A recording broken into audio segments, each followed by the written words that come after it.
So, first question. So which protests did you attend? Tone, do you want to go? Oh yeah, I've just been to one thus far. I went to one in Simsbury. I think it was early June, but it was in the center of Simsbury, which is my hometown. Okay. And what about you, Christian? So I've been to three. I went to Forest Hills, which is in Roxbury, Massachusetts, um, where it was for the most part peaceful.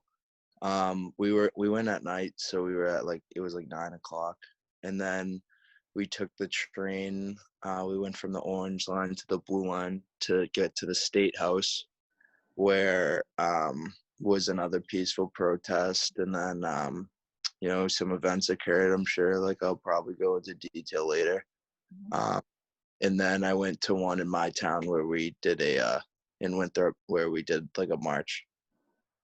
Oh, okay. Okay. So Tone, the one in Simsbury, like how was it? I know Simsbury is like what a fairly small town, right? Yeah, it's like it's a pretty small town. Like just about everybody knows everyone. But it was like a massive amount of people came. Like it was a ton of people, and I recognized like a ton of people from high school that I didn't really expect to be there, honestly. And there was a huge turnout, which was great, and it was very peaceful. We like I guess like worst thing that happened was like two guys drove by. They were in like a truck, and like guy stuck his middle finger out and was yelling like Trump 2020, and his friend was like flying a flag out the window, but that was really the only, I guess, like incident that occurred. Mm. Okay. And Christian, you said you went to three protests. So, how was the first one? Where did you say it was again? I like missed it. It was in Roxbury, Massachusetts. Okay. What kind of neighborhood or like town is that? So Roxbury's a pretty tough part of Massachusetts. Just comparing it to the rest of Mass, like it's like inner city. A lot of the minority lives there, but like for the most part, it was peaceful. There was riot guards that were blocking the train station, which is where we were initially going. We went for a protest at Franklin Park, which is down the street, Mhm. but we missed that one. So we were walking to the train station to actually go home, and we found that one. And we joined it, and so they were blocked. So the police were in riot gear, blocking the train station, and there was a peaceful conversation with like a couple of the members of the community, with one particular police officer, um, but of course, like I think the worst thing that happened there, like people were throwing water bottles at the cops in front, like um and it was like, I don't know, like it was very powerful to see like the whole crowd like say like stop, like this is a peaceful protest, like don't incite anything. Mhm. uh, and then when we went to the State House, this was entirely peaceful until like a riot truck with like a whole convoy of like trucks like pulled up like right next to us. Like we were on the steps of the State House, Mhm. and of course it was gated with like National Guard was blocking the entrance. And we actually, when we were walking there, we asked the National Guard, like, because they had like M4 like assault rifles. We asked like, do you have like regular bullets in there? And they said we have 4 live rounds, so like actual bullets. But like, so that was a little scary.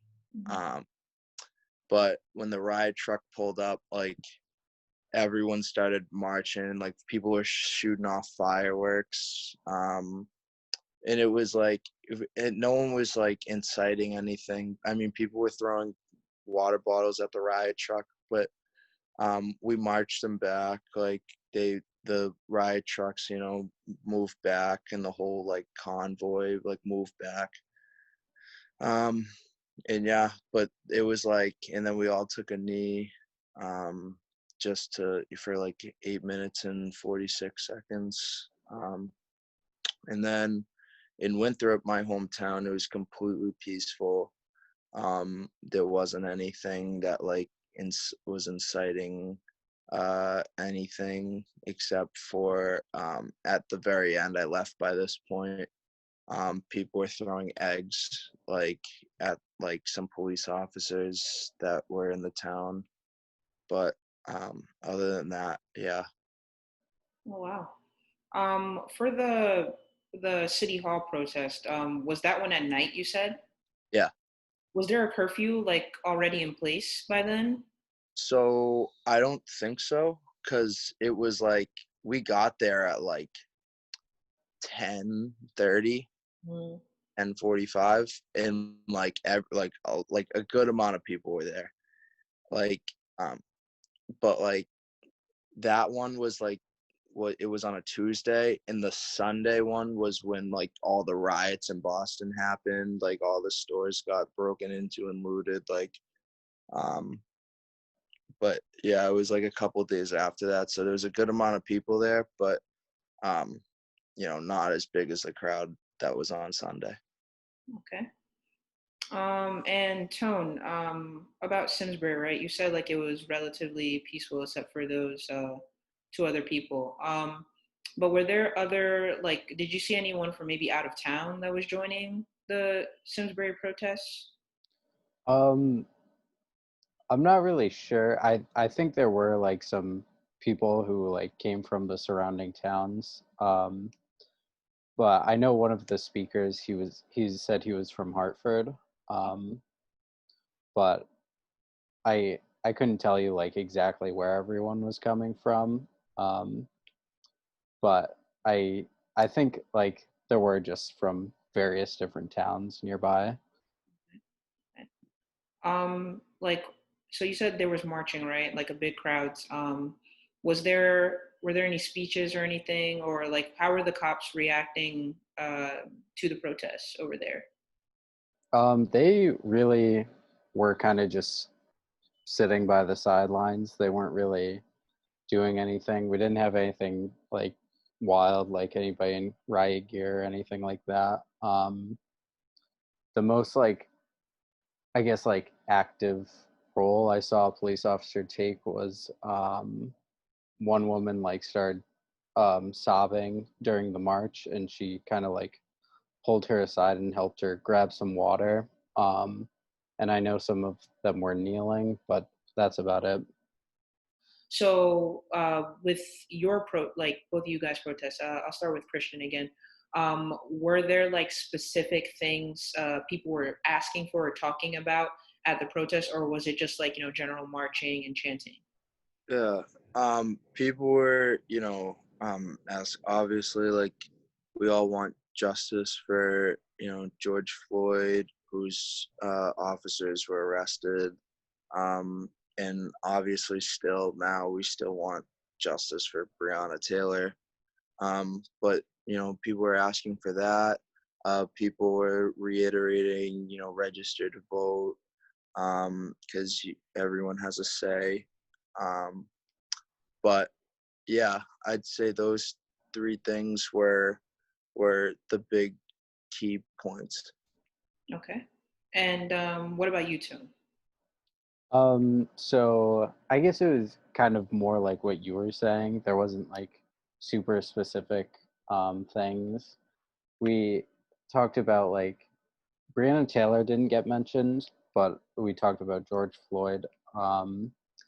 And I guess the importance of voting, defunding the police came up. I guess like the various speakers had like what they wanted to say, they shared. And then but it there wasn't like a super specific like agenda or anything. It was more about like what we can do beyond the protests, like, at home and whatnot, and calling out when people say racist things and stuff like that. Um, but yeah, there wasn't a super specific like, I guess, like agenda or like what they wanted to talk about.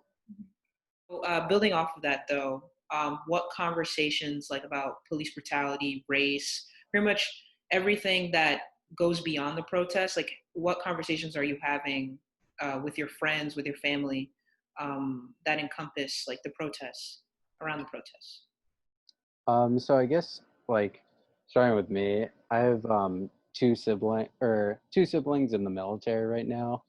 Um, and I was talking to my brother and sister-in-law about then they're both in the military. And like I guess they heard that I keep saying like fuck cops and stuff like that, and they weren't like super happy about that. And so we just had this long conversation about like, I guess, like the ideology behind it, and they were like, oh, military is right up there with police officers, like you can't make generalizations about police officers and stuff, because like next thing you know, people are going to be making generalizations about the military and stuff like that. And I was like, it's not really the same thing. It's kind of comparing apples to oranges, and like there's a very specific reason why people are upset, and it's something that needs to be addressed.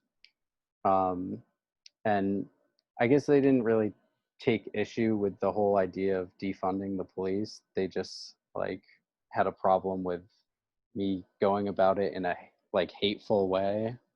Um, so I guess that was just a long conversation that we had to have. But that's good, that they even listened to you, like they didn't dismiss you or anything, like they were willing to listen uh, to your thoughts and like your explanation of like why um, that is problematic, so I think that's good. Yeah, yeah. I definitely think we came to like common ground by the end of it, Hmm. which is great. Hmm. And what about you, Christian? Like, what conversations have you been having? Yeah. Of course, I talk with my parents, like my dad being a conservative Republican and my mom being a liberal Democrat. Like, I get both sides of, the spectrum here. So, I more have these conversations with my dad, because he's the conservative Republican. And even though, like, the recent events, like, there is no other side, like, most of the time, there is no other side Mhm. to this. Um, so when I hear my dad saying, there is no other side, like, because he believes in the police, he believes in the military, like, and like, of course, we all believe in the military, and we like wish that the police, were keeping people of this country safe, but like that wasn't happening. So having that conversation with him, um, and having that ability to have that conversation was was enlightening, I guess. Hearing, someone who's my dad's like 63, 64, hearing someone that's their age, like their perspective on this. And my mom, when she was a teenager, she went to like Central America when there was civil wars, and she protested, and Oh. she was like a rebel child, I guess. So she did all these protests, and yeah, she loved it. She loved that I was standing up for what I believed in.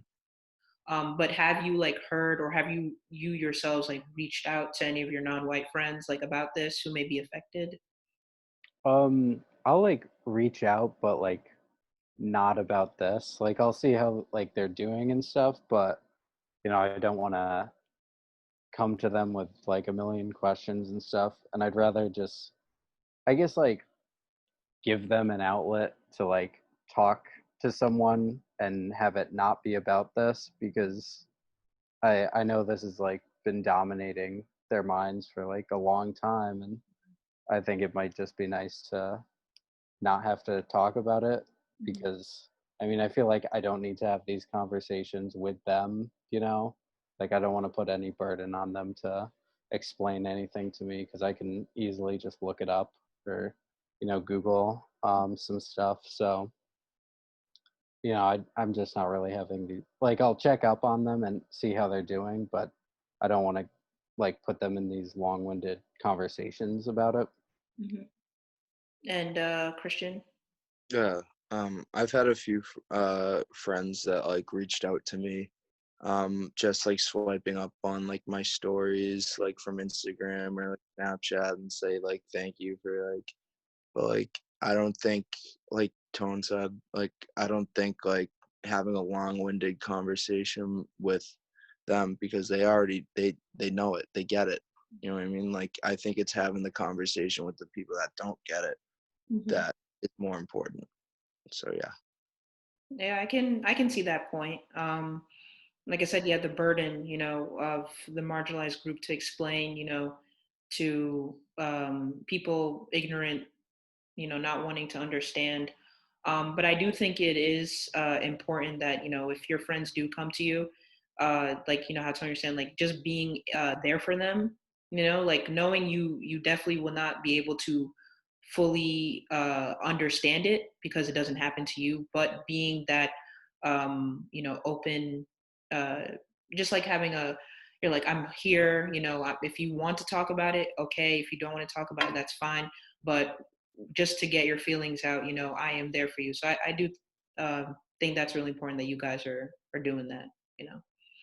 Um, so what, like, besides, the protests, the physical marching and things like that, what are other ways that you are uh, doing activism, or, whether it's educating yourself or, talking to other people, like anything like that? I would definitely say like I have like this group chat of friends from high school who I keep like badgering because like I don't think they're paying enough attention. So I keep I guess like badgering them, but I'm also like trying to donate what I can and just like learn more and share more information on like mostly on Instagram or like Twitter. But I mean they're really powerful social platforms. So just it's so easy to like share information and just put it on your story and read about it. So I don't really understand why anybody wouldn't be doing like that much. Mhm. And what about you, Christian? Yeah, like the same thing, but signing petitions, donating to the Massachusetts Bail Fund, um, who bails out people that were arrested at these protests, and people that usually can't afford it. But yeah, um, same thing, like using my platform, like social media, um, and educating others as well as educating myself. And yeah, like I feel like I'm kind of on the opposite spectrum now. Like in the beginning, I was retweeting, liking, sharing posts. I don't do that as much anymore, and I think not because I don't know what's going on. I definitely do, but I feel like it's become very like painful to see. Like even if I don't see the video, like I know right now, what's trending on social media is justice for Elijah. Well, is it Elijah McLean, or is that his name? I believe. And Not I, entirely sure. huh? I was just saying I'm not entirely sure his last name. Yeah, but it's his first name's Elijah, right? Yeah, yeah. Yeah. So I was like, oh great, like I can't do this, like I refused to read in detail what happened to him, and I believe they said there was a video out there. I'm not sure, but I told myself I can't, I can't watch this again because I shouldn't have to because or even read too much into it because I know it's not going to end well. So I've actually like scaled back on my sharing because it is a lot, and a lot of these cases that we're hearing about now, they've they've been ignored for years, and they're just coming out to light now. And I think the one downside of social media is that everything like just comes at you at once. So it's like you're focusing on so many different things at the same time. And for me, like it's affected my mental health. So I've scaled back on that, but I've also been signing petitions. I think doing this is also another form of activism, just like talking to people about it. Like sometimes um, the overflow of information can get overwhelming. Whether you're part of the marginalized group or not, it's not a comfortable topic to talk about at all. But I think definitely having conversations like this and with your families and friends, like that's something really good. You know, Yeah. yeah. Do you see these protests ending this year, or do you think it's still going to continue? I honestly see it like continuing and being a yearly thing. Um, I think I think there's gonna be with more prevalence to like Juneteenth. I think that's gonna become a big day for protests as well. And I just see it continuing because there's a lot of work that needs to be done. Um, just because it goes beyond police brutality. And what about you, Christian? Yeah, I definitely see it continuing until there's actual equality, which is hard to obtain. You know what I mean? Um, like it shouldn't be, but it is. Um, but like I just don't want history to repeat itself. So you gotta just do what you gotta do, get your voice heard, and keep going. Thank you, both of you guys for taking the times out of your day, to talk to me about this. And it's really important to have these types of conversations. And it's really weird that everything, is on Zoom nowadays.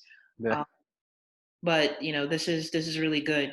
People are finding new ways to connect. Um, any final words? Any final thoughts? Um, no, I thank you for having me. That's about it. Cool, cool. And you, Christian? Yeah, same. Thank you for having me, and create a platform to be able to speak. Yeah, yeah. Thank you both for joining me, and you have a great rest of your week. Well, weekend now, and I'll talk to y'all another time. Oh, Of course. sounds good. See you later. Bye. Bye.